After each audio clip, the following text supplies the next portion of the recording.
The rain had been falling for days when I first saw the hotel. Not a grand one. Just 4 stories of cracked yellow brick, sign half-lit above a door that never quite shut. They called it the Meridian, though the D was missing, so the neon pulsed. The Marion. I'd been driving for hours, searching for somewhere to stop. My GPS showed only a void, just a blank stretch of road between nowhere and forgetfulness. Parked. My wipers screeched, then gave up. The lobby was dim and smelled of dust and flowers gone to rot. A chandelier hung like a cluster of frozen tears. At the front desk, a man in an old-fashioned suit read a ledger, turning pages that were already worn thin. He looked up, eyes pale and gray. Checking in. His voice sounded rehearsed, a line he'd delivered 1,000 times. Yeah, just one night. He slid a key across the counter. Heavy, brass. A tag stamped with the number 317. Top of the stairs, end of the hall. He didn't ask for my name or payment. Do you get many guests? I tried to smile. He shrugged, gaze never leaving mine. Some check in. Not all check out. Behind me, the clock above the mantel ticked slower than it should have. My room was easy to find. The carpet muffled my steps, its pattern a maze of roses and broken circles. The walls smelled faintly of rain and something sweet, almost chemical. I passed doors all shut, some with deep scratches near the handle, some with crumpled towels stuffed beneath. At the end of the hall, 317 waited. A door slightly warped, the brass number dulled with age. I turned the key. The lock resisted, then surrendered with a soft, wet click. Inside, a narrow room, wallpaper peeling in vertical ribbons. A bed, sheets tucked tight. A lamp with a yellowed shade. A window looked out over the parking lot, blurred by condensation. On the desk, a stack of postcards, blank except for the first, where someone had written in blocky letters, "Do not open the closet." The closet door, opposite the bed, was slightly ajar. Darkness inside, deeper than it should have been. I unpacked what little I had. The mattress was firmer than I liked, the pillow too thin. I left my shoes by the radiator and tried the lamp. The bulb flickered, humming quietly, casting strange shadows up the walls. I sat on the edge of the bed, listening to the rain and the distant sound of footsteps. Slow, deliberate, never quite reaching my door. At midnight, the phone rang. I stared at it, waiting for it to stop. Didn't. With a shaking hand, I answered. No voice, just a low static, then a click. From somewhere in the walls, a child's laughter echoed, soft and sourceless. I lay back, eyes on the closet, sleep coming slowly. In my dreams, the room was different. The closet open. Something inside, breathing, waiting for me to remember why I'd come. I woke to the sound of footsteps in the hall. At first, I thought it was rain. A trick of the mind, water rushing in the gutters, wind scraping the window. But the steps were too regular. Slow. Then a pause. Then again closer. I lay still, watching the light under the door. It moved, flickering, as if someone was pacing back and forth. My heart hammered, dry in my throat. At last, the footsteps stopped. I waited, breath held, counting. Nothing. I sat up. The closet door was now open wider. Just an inch, but enough to show darkness inside. I remembered the postcard. Do not open the closet. I should have closed it. I should have gone to the desk and written something back, just to prove I was braver than whatever haunted this place. Instead, I stared at the phone. At 2:03 a.m. It rang again. Same static, same silence. But this time, a voice. Childish, distant, echoing as if underwater. Are you awake yet? I slammed the receiver down. The lamp flickered and died. The hotel seemed to exhale. The air grew thick, sweet, and old. From beyond the window, the parking lot glistened black, empty except for my car and a single umbrella propped against a lamp post. I couldn't remember if it had been there before. I pulled the covers up and tried to sleep. The dreams came heavier. I wandered endless hallways, doors all numbered 317, all slightly ajar, all leading to rooms identical to mine. In each, A version of myself stood at the window, staring out into a night that never ended. Sometimes, I caught glimpses of movement in the mirror. A pale hand, a child's face, the flicker of something small darting beneath the bed. When I woke, the closet door was closed. On the desk, a new postcard. This time, just a drawing. A crude figure in a suit, holding a key, a wide black mouth open in a scream. The morning brought no sunlight, only a heavy grayness, pressed against the window like the palm of a hand. The rain hadn't stopped. The world outside was a blur. Parking lot, lamp post, umbrella unchanged. My car now beaded with water like a cold animal. I splashed water on my face in the cracked bathroom mirror. For a moment, I thought the reflection moved differently. My hand lifting half a second too late, my eyes not quite my own. I shut off the tap, steadied my breath. Downstairs, the lobby was empty. No sign of the man at the desk. No voices, no clatter from the dining room. Just the smell of burnt coffee, a vase of wilting flowers, the clock above the mantel stuck between numbers. I wandered the halls, each step muffled. The carpet was damp in places, as if something seeped up from below. On the second floor, I found a maid's cart parked at an odd angle. A spray bottle tipped over, its contents puddled on the patterned carpet. The door across the hall, 222, was open a crack. I called out. No answer. Inside, the room was nearly identical to mine, but colder. The bed untouched, sheets crisp as paper. The closet door wide open, nothing but darkness within. On the mirror above the desk, someone had written with a wet finger, "We are still here." I heard voices, soft, hushed, urgent, from the vents. I pressed my ear to the wall. Laughter, then a sob, then the slow scrape of something dragging across wood. The temperature dropped. My breath fogged the glass. A child's voice whispered, "Don't let them out." I stumbled back, heart pounding. The hotel was no longer just a building. Felt alive. A maze built to remember, to trap. Back in my room, I found the closet closed again. The new postcard gone. On the bed, a key, old and cold, tag stamped B. I didn't know what it unlocked. But somewhere below, in the bones of the hotel, something was waiting. The key sat heavy in my palm, cold as if it had just been pulled from ice. I turned it over, running my thumb along the deep groove on its spine. B. No other markings. From the hall came a faint mechanical noise. A low, rhythmic thud, like a washing machine out of balance, but slower, deeper. I pocketed the key and slipped into the corridor. The elevator at the end of the hall blinked, the down arrow stuttering weakly. I pressed the button. The doors yawned open with a screech that echoed up the shaft. Inside, the panel was dust-caked and corroded. Beneath the familiar numbered buttons, 1, 2, 3, 4. Someone had scraped out a crude letter B, jagged and silver against the brass. I pressed it. The elevator lurched and began its descent, groaning as if it remembered every floor it had ever stopped at.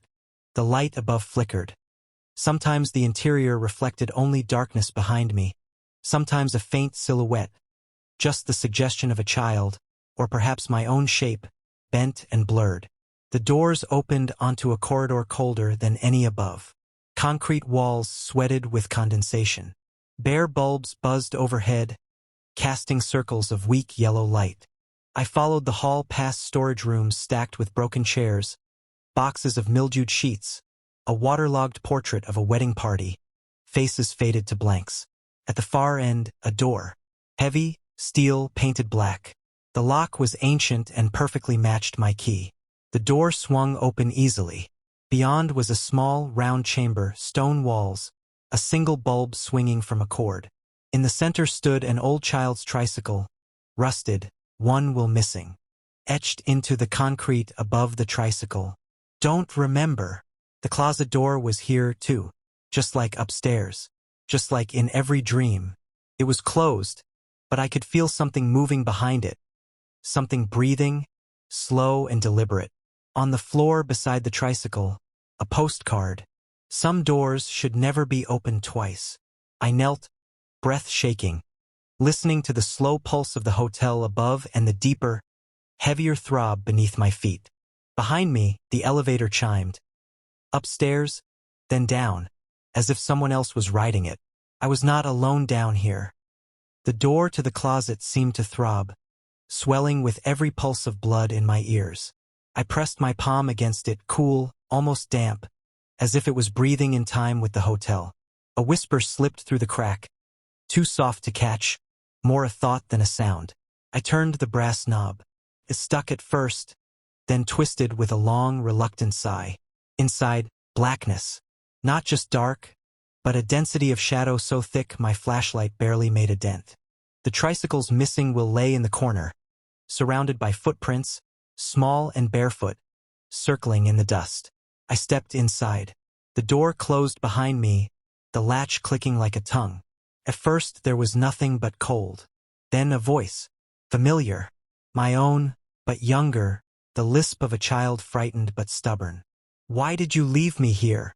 Something shuffled in the dark. My light trembled over shapes. A child's drawing scrawled on the wall. A bed. A closet. A black circle inside it. Teeth and eyes scribbled in. A row of old shoes, none matching, all far too small. You were supposed to come back. I tried to speak, but my mouth was dry, tongue thick. I wanted to run, but my feet wouldn't move. In the gloom, a figure took shape. A child, knees hugged to chest, head down. The same child from the drawing. When he looked up, his face was wrong. Eyes too dark, mouth split wide with sadness and accusation. He held out a postcard. Edges ragged, the image lost under black crayon. It's still waiting, he whispered. You left the door open. It got out. Something shifted behind him, a heavy breath, the slow creak of the closet walls bending inward. You have to shut it, he said, eyes pleading. Or it'll find you again. Upstairs. Everywhere. The air thickened. Something massive moved in the blackness behind the child. Too big for the closet, too old for memory. I reached for the handle. My hand fumbled for the closet's handle, sweat slicking my palm. Behind me, the child's voice grew thin, as if he was slipping further away. Don't look at it. Don't remember its name. Just close the door. I felt the heavy thing in the blackness move. It scraped along the wall, something like nails, or maybe just the sound of stone on stone, old wood dragging across older bones. A shape, enormous and shuddering, pressed close. Its outline impossible. Mouth a jagged gash wide enough to swallow all the memories I'd ever tried to hide. It spoke in a chorus. Hundreds of voices overlapping. Some angry, some pleading, some only sighing. We waited. We're hungry. You opened the door and forgot to close it. Now the hallways are full. My heart pounded. I shut my eyes, gritted my teeth, reached for the door and yanked it shut. The latch clicked. Silence. But not peace, only a pressing, expectant hush. When I opened my eyes, I was back in the round chamber. The tricycle was gone. The closet door was sealed, streaked with black handprints, all small. On the floor, another postcard. You can't shut it forever. It will find the cracks. It always does. Above, the elevator chimed again. But when I stepped into the hall, it was gone. Only the stairwell waited, curling up into darkness. I climbed. Each landing brought a different floor, some familiar, some warped. The carpet patterns crawled, doors changed places, numbers reversed. Sometimes, I glimpsed other guests, pale, slow, faces blurred as if erased by rain. Some wept, some searched the walls with bloody hands. On the third floor, outside my room, I found my own shoes. Wet, cold, exactly where I'd left them. The door to 317 was open. Inside, the bed was turned down, but someone had been sleeping in it. The lamp flickered, humming louder. On the desk, the final postcard. The room at the end is never empty. The rain hammered the window as I stepped back into my room, but the sound was muffled, as if coming from far beneath water. My suitcase stood by the bed, open, clothes neatly folded in a way I didn't remember. On the far wall, a trembling shadow flickered. Not mine, but something else's. I sat at the edge of the mattress, staring at the closet door. It was tightly shut. Beside the nightstand lay the basement key, wet and cold, as if it had just been pulled from the rain. The phone rang. No light, no number, just the piercing, endless ring. I picked it up. This time I heard my own breathing on the other end. "Are you ready to check out?" The voice was my own, only older, rougher, far away. "I don't know how," I whispered. The room grew darker. The lamp died, leaving only the window's blurred reflection. I approached the closet and touched the doorknob. Behind it, there was no child, no monster, just an endless black, perfectly still. I stepped inside, leaving the door open behind me. For a moment, a shadow in an old-fashioned suit stood at the edge of the room, a key in his hand. He smiled and nodded the way you greet an old guest. Inside the closet, a humming began, thousands of voices whispering, "Still here, still here, still here." The walls dissolved, and the hotel unfolded into infinity. Corridors looping in circles, doors leading into other doors, rooms never empty. I understood. This place was never just a hotel. It was memory. It was every fear I tried to leave behind. And as long as the door stayed even a little bit open, we were all still here. When I opened my eyes, I was standing in the lobby once again. The rain had finally stopped, though the world outside was a blur of washed-out gray. The man in the old-fashioned suit was back behind the desk, leafing through the ledger. He looked up as if he'd been expecting me all along. "Ready to check out?" His voice was gentle now, almost kind. I nodded, though my hands shook. He turned the book around. On the page, dozens of names scratched out in a spidery hand, mine among them. Written over and over, each entry a little different. Some entries simply read, "Returned." Others, "Still here." He drew a heavy line through the latest version of my name and closed the ledger. The door swung open behind me, letting in the gray morning light. I hesitated on the threshold, glancing back. The lobby seemed smaller now, the chandelier dull. The clock finally stopped. In the silence, I realized the humming was gone. The footsteps, the laughter in the walls, all faded. Left behind for someone else, or maybe just waiting for me to return. Outside, the world felt empty and bright and unfamiliar. I didn't look back. As I walked to my car, the umbrella was still propped against the lamppost. I drove away, the hotel shrinking in my rearview mirror, just another shape in the fog. But sometimes, in the quietest moments, I hear a phone ringing in a far-off room. Sometimes, in dreams, I find myself standing at the end of a long hallway, a brass key heavy in my hand, a door waiting for me to open. And I remember, some doors once opened are never truly closed.